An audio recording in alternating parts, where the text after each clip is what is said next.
Hello दोस्तों, welcome to Think Smart Art Com classes. तो finally हमने क्लास 10th जियोग्राफी का संसाधन एवं विकास कंप्लीट कर लिया, लेकिन अभी उसका प्रश्न उत्तर करना बाकी है और अभी एमसीक्यू करना बाकी है। फिलहाल आज हम एक नए चैप्टर की शुरुआत कर रहे हैं और वो है वन एवं वन्यजीव संसाधन। ये भी बोर्ड के एग्जाम के हिसाब से काफी इंपॉर्टेंट है, चाहे आप यूपी बोर्ड की बात करें, चाहे एमपी बोर्ड की बात करें, चाहे राजस्थान बोर्ड की, चाहे बिहार बोर्ड की। बिहार बोर्ड में थोड़ा सा एक्स्ट्रा टॉपिक पूछता है, तो कंटेंट हमने इस हिसाब से बनाया है कि आपका बिहार बोर्ड भी कवर हो जाएगा। लेकिन राजस्थान बोर्ड के लिए थोड़ी सी असुविधा होने वाली है, क्योंकि वो थोड़ा सा अलग ही पूछ लेता है प्रश्न। लेकिन हम इन तीनों बोर्ड के हिसाब से एकदम अच्छा कंटेंट बनाए हैं, इसमें 1% भी कटौती नहीं है।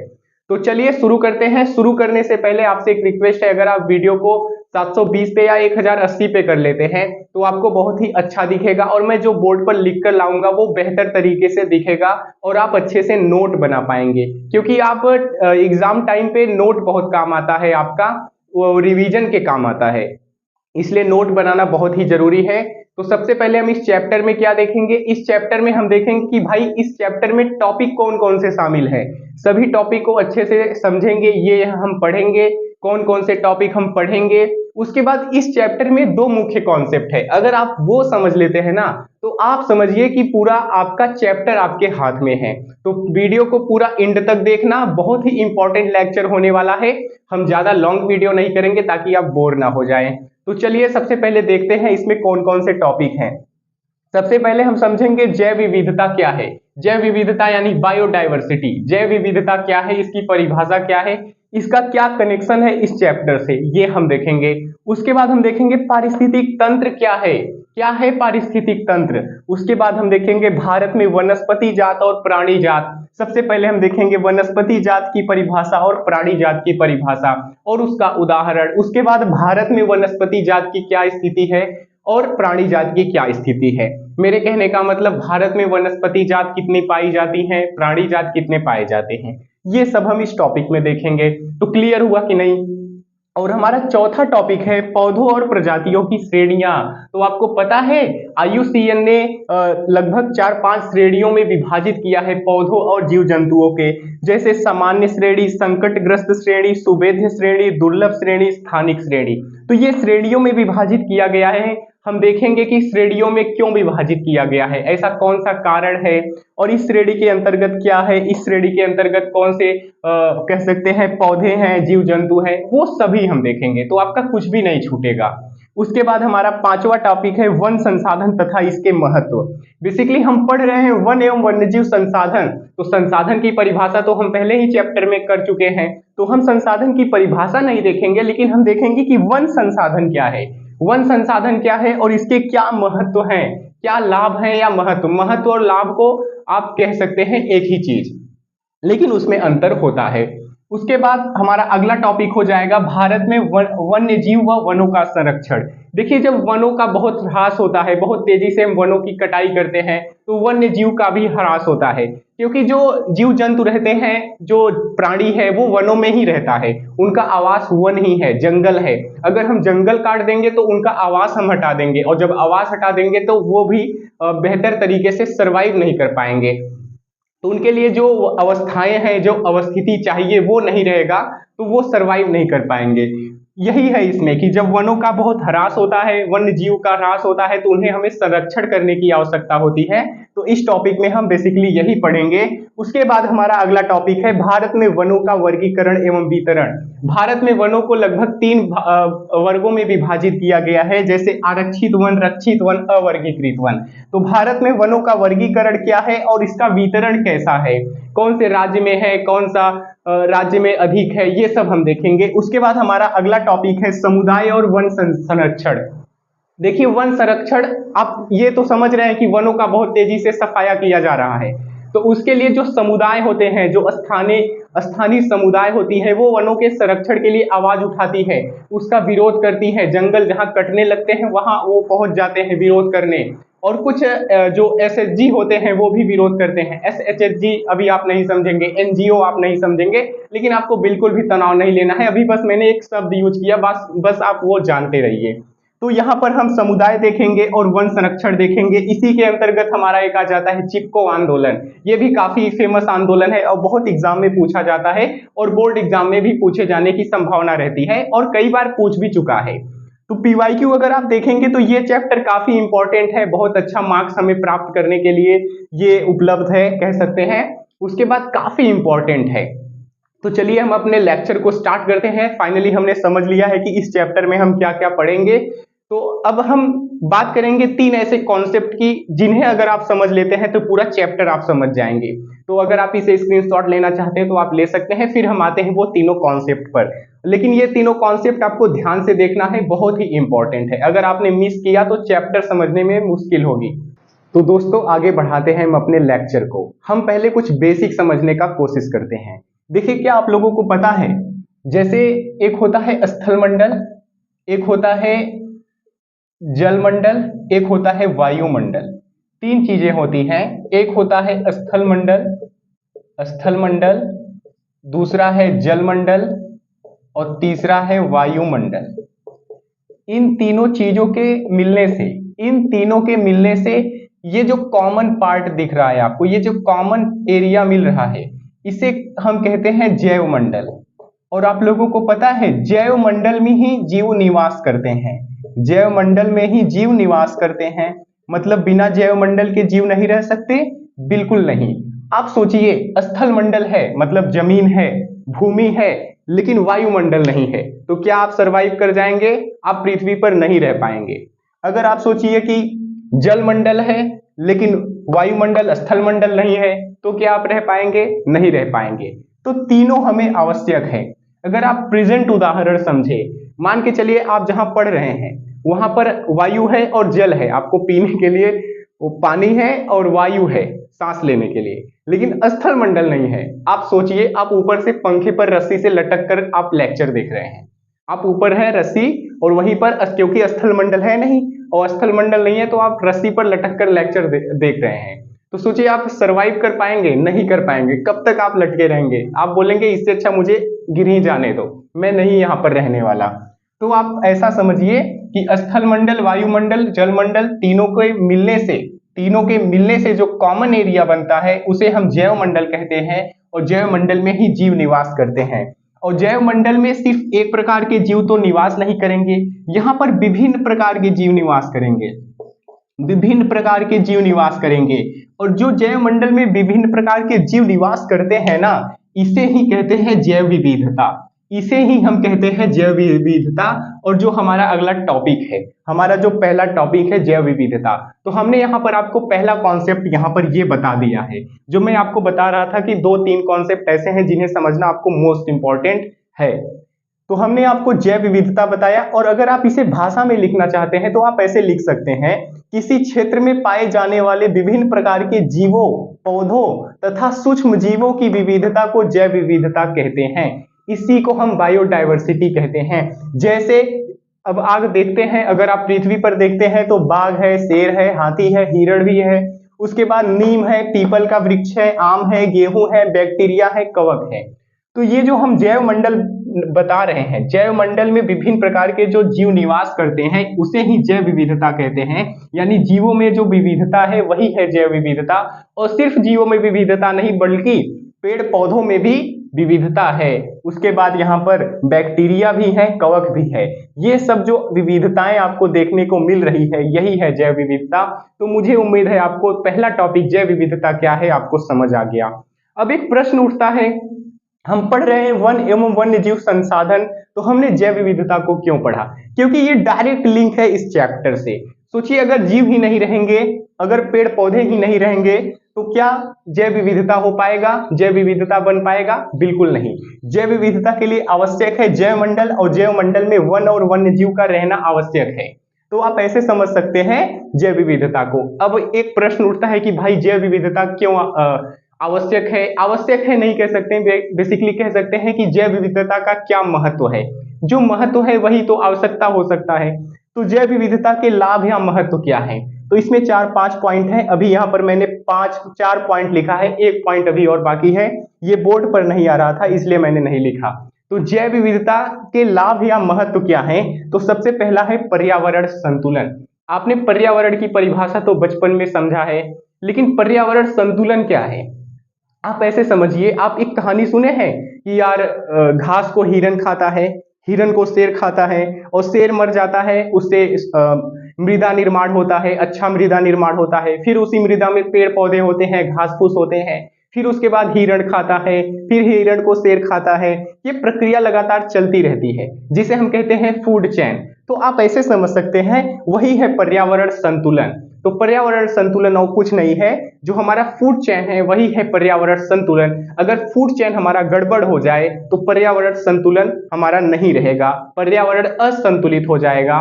तो हमारा जो है क्या कह सकते हैं, जो घास है वो घास एक टाइम पे आने के बाद खत्म हो जाएगा, और उसके बाद हिरण को खाने के लिए कुछ नहीं होगा, फिर शेर को खाने के लिए कुछ नहीं होगा, तो पूरा असंतुलन बन जाएगा। तो ये जरूरी है। तो जैव विविधता यही काम करता है कि पर्यावरण को संतुलित करता है, पर्यावरण को संतुलित करता है। आप यहाँ देख सकते हैं विभिन्न जीव एक दूसरे पर निर्भर रहते हैं, जिसे पारिस्थितिक तंत्र संतुलित रहता है। तो जो हमारा पृथ्वी है, पृथ्वी पर जो विभिन्न जीव हैं वो एक दूसरे पर निर्भर रहते हैं, जिससे पारिस्थितिक तंत्र हमारा संतुलित रहता है। और पारिस्थितिक तंत्र यहाँ एक नया शब्द आया है, आप कहेंगे पर्यावरण संतुलन और पारिस्थितिक तंत्र क्या है? इसे दोनों हम एक मान सकते हैं, लेकिन इसकी परिभाषा थोड़ी सी अलग हो जाती है, इसकी अलग हो जाती है। आगे चल के हम पारिस्थितिक तंत्र की परिभाषा देखेंगे, और वही हमारा तीसरा कॉन्सेप्ट है जो हम बात कर रहे हैं कि 2-3 कॉन्सेप्ट आपको समझना मोस्ट इंपॉर्टेंट है। तो अभी हम जब फूड चेन की बात करेंगे तो वहां पर पारिस्थितिक तंत्र को समझ लेंगे बेहतर तरीके से। फिलहाल अभी याद करने वाली बात क्या है?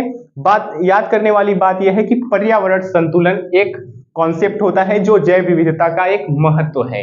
क्योंकि प्रश्न ऐसे पूछता है, एग्जाम में प्रश्न आया है, अगर मैं आपको पीवाईक्यू दिखा दूं, फिलहाल इस समय नहीं उपलब्ध है पीडीएफ, नहीं तो मैं पीवाईक्यू आपको दिखा दूं कि वहां पर सीधे सीधे पूछा है कि भाई जैव विविधता क्या है, इसके महत्व लिखिए। सीधे सीधे प्रश्न पूछा है बोर्ड एग्जाम में, तो आप इसे हल्के में बिल्कुल भी नहीं ले सकते, मोस्ट इंपॉर्टेंट है। तो हमने पहला समझ लिया पर्यावरण संतुलन। अब हम दूसरा बात करते हैं। दूसरा, भोजन प्रदान करती है। आप समझ रहे हैं क्या? हमें वन जो होते हैं, हमें जो पेड़ पौधे होते हैं वो हमें भोजन नहीं प्रदान करते, वे हमें सब्जियां फल फूल प्रदान करते हैं। और जो जीव जंतु हैं वो हमें दूध प्रदान करते हैं, मांस प्रदान करते हैं, तो हमें वो भोजन प्रदान करने का कार्य करते हैं। पेड़ पौधे जीव जंतु हमें फल अनाज और सब्जियां दूध मांस प्रदान करती हैं। अगर ये जैव विविधता असंतुलित हो जाए या पर्यावरण असंतुलित हो जाए या जैव विविधता को हानि बहुत ज्यादा होने लगे, तो सीधा प्रभाव हम पर पड़ेगा, पेड़ पौधों पर, जीव जंतुओं पर, क्योंकि वो भी अपना भोजन नहीं पाएंगे और फिर हम भी अपना भोजन नहीं पाएंगे। तो ये एक जो चैन है टूटने से बहुत प्रॉब्लम होगी। उसके बाद तीसरा है अनेक दवाएं। जो दवाएं होती हैं वो अनेक दवाएं ऐसे होते हैं जो पेड़ पौधों व जीवों से बनाई जाती हैं, जो पेड़ पौधों व जीवों से बनाई जाती हैं। उसके बाद हमारा है मृदा की उर्वरता बढ़ती है। तो मृदा की उर्वरता भी बढ़ती है जैव विविधता से। आप ऐसे समझिए कि मृदा की उर्वरता कैसे बढ़ती है। मैं इसे मिटा देता हूं, अगर आप इसे नोट कर लिए होंगे तो। देखिए, जो हम फूड चेन की बात करते हैं कि सूर्य के प्रकाश से क्या होता है, जो घास फूस है, पेड़ पौधे अपना उगते हैं और अपना फल बनाते हैं। और ये पेड़ पौधों को कौन खाता है? हिरण। इन घास को कौन खाता है? इन घास और फल फूल को हिरण खाते हैं। और हिरण को कौन खाता है? बाघ खाता है। और बाघ के मर जाने से क्या होता है? मृदा का अपघटन होता है। इनके अपघटन से मृदा की उर्वरता बढ़ती है। फिर इन्हीं उर्वरता बढ़ने से फिर इस पर घास फूस बढ़ता है, क्योंकि उर्वरता बढ़ेगी तो मृदा को पोषक तत्व प्रदान होंगे। उर्वरता बढ़ने से मृदा को पोषक तत्व प्रदान होंगे, तो पोषक तत्व प्रदान होंगे तो घास और भी बढ़ेंगे, तो फिर इसे हिरण खाएगा, फिर हिरण को बाघ खाएगा। तो ये होता रहता है। तो आप यहाँ देख सकते हैं जो हमने पॉइंट लिखा है, मृदा की उर्वरता बढ़ती है। तो यहाँ पर आप देख सकते हैं बाघ के मरने से उसका अपघटन होता है, सूक्ष्म जीव बैक्टीरिया उसे खाते हैं, तो फिर मृदा का निर्माण होता है, वो मृदा बहुत ही उर्वर होती है। आप ऐसे समझ सकते हैं। तो मुझे उम्मीद है आपको जैव विविधता की परिभाषा समझ आ गया होगा, जैव विविधता क्यों लिंक है वन एवं वन्य जीव संसाधन से। उसके बाद जैव विविधता के क्या महत्व है आपको समझ आ गया होगा। अभी हमारा महत्व में एक पॉइंट और बचा है, मैं इसे मिटा दूं और फिर वहां पर लिख कर लाता हूं, वो भी आपको बहुत आसान तरीके से समझा देता हूं। तो मुझे उम्मीद है आपको ये समझ आ गया होगा। इसे आप स्क्रीनशॉट ले सकते हैं अगर आप नोट नहीं किए हैं। तो दोस्तों जैव विविधता के दो और महत्व को हम समझ लेते हैं, फिर उसके बाद हम समझेंगे कि कैसे जैव विविधता पारिस्थितिक तंत्र के लिए आवश्यक है। मतलब पारिस्थितिक तंत्र यानी पर्यावरण संतुलन के लिए आवश्यक है। वो जो हमने पहला पॉइंट पढ़ा था इसके महत्व में, उसे हम थोड़ा सा और अच्छे से वर्णन करेंगे और अच्छे से एक्सप्लेन करेंगे, क्या कॉन्सेप्ट है उसे समझेंगे। उसके बाद फूड चेन यानी खाद्य श्रृंखला जो है उसे हम समझेंगे, और कैसे खाद्य श्रृंखला पारिस्थितिक तंत्र का आधार है, और हम समझेंगे कि पारिस्थितिक तंत्र की परिभाषा क्या है, कैसे हम डिफाइन कर सकते हैं पारिस्थितिक तंत्र को, क्योंकि बार बार शब्द आ रहा है पर्यावरण संतुलन पारिस्थितिक तंत्र, तो वो समझना बहुत ही इंपॉर्टेंट है। और जो मैं बात कर रहा था तीन कॉन्सेप्ट की, ये हमारा उसका लास्ट कॉन्सेप्ट हो जाएगा बेसिक का। एक हो जाएगा फूड चेन, उसके बाद दूसरा हो जाएगा पारिस्थितिक तंत्र। इससे अब आप पूरे चैप्टर को आसानी से समझ पाएंगे। उसके बाद हम आ जाएंगे भारत में वनस्पति जात एवं प्राणी जात। तो सबसे पहले वहां देखेंगे प्राणी जात और वनस्पति जात क्या होते हैं। उसके बाद हम भारत में क्या स्थिति है प्राणी जात और वनस्पति जात की, वो हम अच्छे से वर्णन करेंगे। तो सबसे पहले हम देख लेते हैं जैव विविधता के दो और महत्व, और वो है जलवायु नियंत्रण में सहायक होती है। अब आप कहेंगे जलवायु नियंत्रण में कैसे सहायक होती है? आप जरा सोचिए, अगर सारी जंगल का सफाया कर दिया जाए तो पेड़ पौधे नहीं होंगे जो CO2 का अवशोषण करते हैं। तो CO2 का अवशोषण करने के लिए पेड़ पौधों का रहना आवश्यक है। अगर हम जंगल का सफाया कर दें तो क्या होगा? हमारा जलवायु नियंत्रण नहीं हो पाएगा, जलवायु परिवर्तन बहुत तेजी से होगा, लगातार भूमंडलीय तापन बढ़ता जाएगा, और एक समय बाद इतना तापमान बढ़ जाएगा कि सभी जीव जंतु खत्म हो जाएंगे, समाप्त हो जाएंगे, क्योंकि हम एक निश्चित तापमान में ही हमारा शरीर रह सकता है, जीवित रह सकता है। तो आप ऐसे समझ सकते हैं इसे, जलवायु नियंत्रण में सहायक होता है। उसके बाद हमारा एक लास्ट है आर्थिक लाभ देती है, जैसे कृषि, वानिकी, मत्स्य पालन आदि। ये तो सिंपल सा एक लाइन था। अब हम समझते हैं कि कैसे जैव विविधता पारिस्थितिक तंत्र के लिए आवश्यक है, कैसे पारिस्थितिक तंत्र के लिए अनिवार्य है। तो आप यहाँ देख सकते हैं मैंने नोट करके लिखा है, वन यानी जंगल पारिस्थितिक तंत्र के लिए आवश्यक है। यह वह प्राथमिक उत्पाद है जिन पर सभी जीवों का अस्तित्व निर्भर है। तो दोस्तों हमने आपको पहले एक्सप्लेन किया था कि कैसे हिरण शेर हिरण के ऊपर निर्भर है, और हिरण घास फूस के ऊपर निर्भर है, और घास फूस सूर्य की प्रकाश के ऊपर निर्भर है, मिट्टी की पोषक तत्वों के ऊपर निर्भर है, कैसे एक दूसरे पर निर्भर है। अगर इनमें से एक भी गड़बड़ हुआ तो सभी गड़बड़ हो जाएंगे, सभी गड़बड़ हो जाएंगे, क्योंकि लोग एक दूसरे पर निर्भर है। और मैं यहाँ यही कह रहा हूं कि वन यानी जंगल पारिस्थितिक तंत्र के लिए आवश्यक है। यह वह प्राथमिक उत्पाद है जिन पर सभी जीवों का अस्तित्व निर्भर है। और यहीं से आता है एक कॉन्सेप्ट फूड चेन का, खाद्य श्रृंखला का, और ये जो मैं आपको यहाँ पर लिखा हूं यही है खाद्य श्रृंखला का जो फूड चेन का कॉन्सेप्ट है।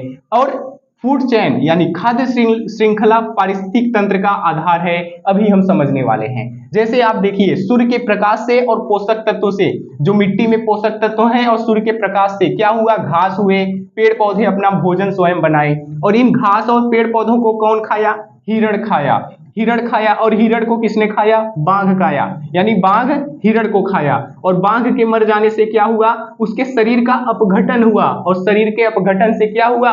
मिट्टी में पोषक तत्व बढ़ा, और मिट्टी में पोषक तत्व बढ़ने से क्या हुआ? फिर से पोषक तत्व लेकर घास फूस पेड़ पौधे बने।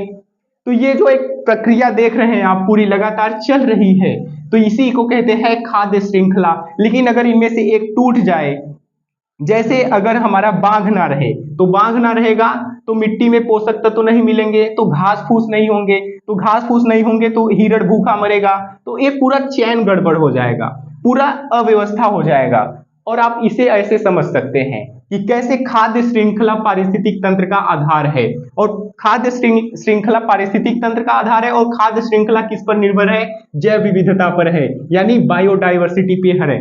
अगर बायोडाइवर्सिटी नहीं होगा तो ये खाद्य श्रृंखला नहीं हो सकती। अगर सोचिए पेड़ पौधे नहीं है, अगर पेड़ पौधे नहीं है, विभिन्न प्रकार के जीव जंतु नहीं है, तो ये प्रक्रिया नहीं चल पाएगी। जब ये प्रक्रिया नहीं चल पाएगी तो पारिस्थितिक तंत्र का जो आधार है ये गड़बड़ हो जाएगा, और जिससे पारिस्थितिक तंत्र गड़बड़ हो जाएगा, तो बहुत ही खतरनाक स्थिति आ सकती है।